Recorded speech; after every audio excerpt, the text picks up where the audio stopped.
Hello, good morning. আজকে সোমবার। আজকে সুন্দরভাবে ভিডিও দেবো। কদিন তো জ্বরের কারণে দিতে পারিনি। সকালবেলা আমি ফ্রেশ খেয়ে চলে গেছিলাম দোকানে, আর এখন দোকানে তো সমস্ত কিছু আমি সামলাচ্ছি, সেই মতো চলে গেছি। আর যা যা কাজ থাকে দোকান খুলেই সেগুলো সব মানে সব কিছু সব দিকে গুছিয়ে টুছিয়ে নিয়ে ব্রেকফাস্টটা কমপ্লিট করলাম শেক দিয়েই দোকানে বসে। এরপর একটু বেলার দিকে আমি দোকান খোলা রেখে বেরিয়েছিলাম, কারণ ব্যাংকে যাচ্ছিল। যাওয়ার সময় আমি একটু পেট্রোলও নিয়ে নিলাম। এই যে ব্যাংকে গিয়ে আমি আমার কাজের জন্য ওয়েট করছিলাম, আরেকজন সেই কাজটা করছিল, লাইনে ছিল, তার জন্য আমি ওয়েট করে তারপর আমার কাজ কমপ্লিট করে আসার সময় আঙুর ফল কিনে নিয়ে দোকানে এলাম। আর বাড়ি ফেরার সময় নিয়ে এসেছিলাম ডাব।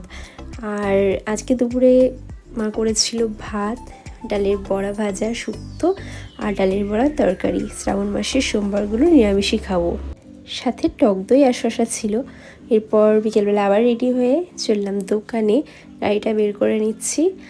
আর এই হারেম প্যান্টগুলো পরতে ভালোই লাগে। আমার 3টে আছে, 2টো শান্তিনিকেতন থেকে নেওয়া আর একটা আমাদের এখানে হস্তশিল্প মেলা থেকে।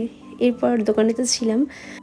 দোকানে মা আসার পর বেরিয়েছিলাম একটু দোকানের একটা কাজে ফ্লেক্স প্রিন্ট করতে দিতে, সেটা করে তারপরে আবার দোকান থেকে বাড়ি এসে মা বানালো পপকর্ন।